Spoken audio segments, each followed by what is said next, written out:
guys, we're going to do a new video today on golf balls. So I have been using the Snell MTB-X for as long as it's been available and really like it. I haven't had a reason to change. They're fairly inexpensive. I'm not super picky when it comes to golf balls, but I thought why not give it a shot and see how other golf balls compared. When I go out and play rounds, pretty much all I see are ProV1x or ProV1. I'm also going to compare to the BXS from Bridgestone, and then the other one that I see a lot in comparison is the Srixon Z Star.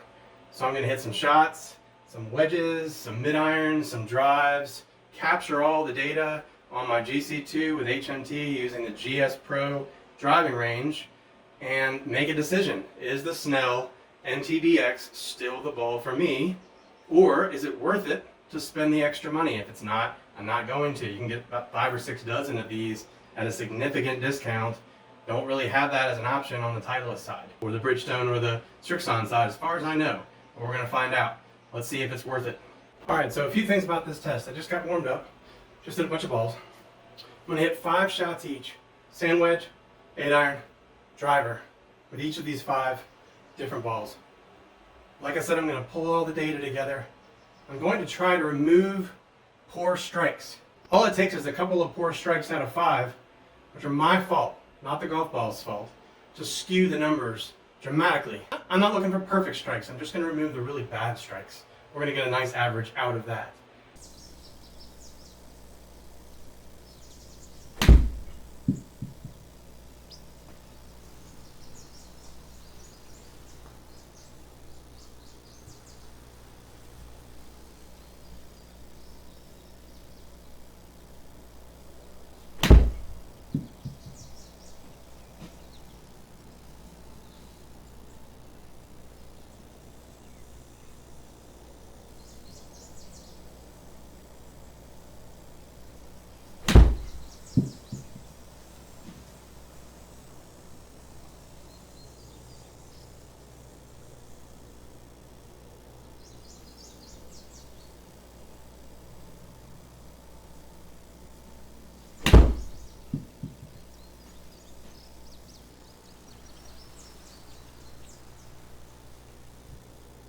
So I lied. I just decided I'm going to do 50 to 60 yard shot. I want to see the spin numbers per type of ball. I don't know that I've really seen that. That'll be a little something different. So I'm going to try 50 to 60 yard shots. I'm going to do 3 shots with each ball for that. I don't think I need as many.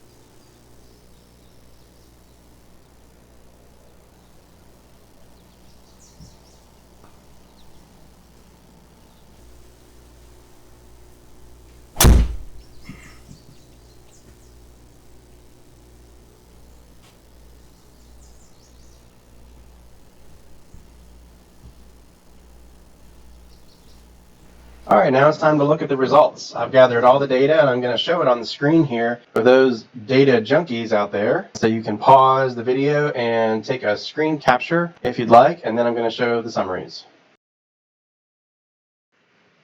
Alright, here we go, the full summary. Let's get ready to rumble! It's the Snell MTB-X versus the Titleist ProV1, the Bridgestone Tour B XS, Srixon Z Star, and Titleist ProV1x. The moment we have been waiting for. I have bolded out here the Snell and then the nearest competition in the category. So for the full sand wedge, to me the spin numbers are pretty much identical between the Snell MTB-X and the Titleist ProV1x. You can see the club head speed, pretty much the same. The ball speed does drop by about 1.5 miles, which means the carry is about 2 yards shorter for the Snell. Carry not a big deal to me on a full sand wedge as long as I know what the carry is going to be and it's consistent. So to me, this is pretty much a tie. The only big difference here that I see is about 300 to 400 backspin less on the Bridgestone Tour B XS, which is a ball that's made for a swing speed of probably 105 and above, which I don't have. Overall, pretty comparable though across the board. Okay, here we are in the half sand wedge summary, and the most comparable ball was actually the Bridgestone in this circumstance. As you can see, the backspin, only 100 revs, and the Snell performed really well in comparison to the other balls. At similar club head speeds, similar ball speeds, and similar carries, which surprised me a touch. The launch angle was a little on the lower side for the Snell and more comparable to the Titleist ProV1x, which I also would expect. Nothing that really stood out as a problem here to me. Everything looks great for the Snell in this half swing summary. Okay, here we are at the drivers. The moment we've all been waiting for, I'm sure. Everyone's concerned about hitting the ball further these days, and the MTB-X has been known to be a fairly long ball. We've seen it perform well with wedges. Now let's take a look. So the first thing you'll notice is that I did my best to keep club speed on average very consistent.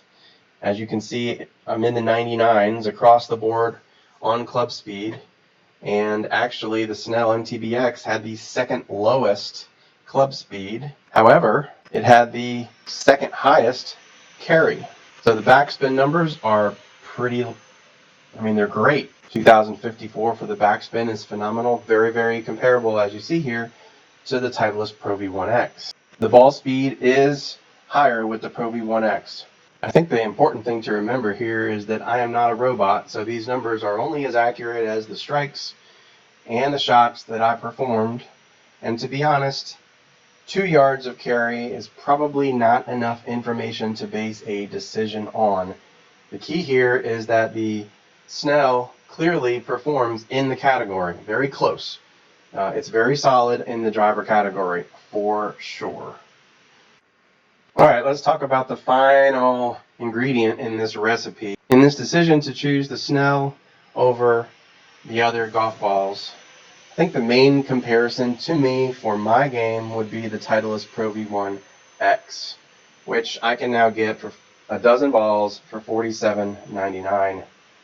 I can buy a dozen Snell MTB-X balls for $32.99, and if I buy the value pack of 5 dozen golf balls for $144.95, that works out to $29 a dozen. That's a big savings. You're talking $19 a dozen here for the Snell MTB-X versus the Titleist ProV1x. When you combine all the other factors, I'm not willing to spend nearly $20 a dozen for basically 2 yards of carry. In the end, that's what I saw. 2 yards of carry off the driver. I'm not going to spend that $20. So what this test has done for me is the Snell ball is a great ball for my wedges. It works well for my drivers. It spins well. It performs well. It lasts, to me, just as long as any other golf ball. And it's cheaper. I personally have validated the choice that I have been making for quite some time. The proof's in the pudding. I am going to stick with the Snell MTB-X. The question is, what are you going to do? Please keep in mind that I am not getting paid in any way. I did this for my own validation. I've heard people tell me I would play better with the ProV1x, and I disagree. I think I've proved that out. Please comment below. Subscribe, leave a like. I hope you've enjoyed this video and you've gotten something out of it, gained a little bit of knowledge, and opened your eyes to potentially something you didn't expect to see. Really appreciate it. Looking forward to talking again. Bye-bye.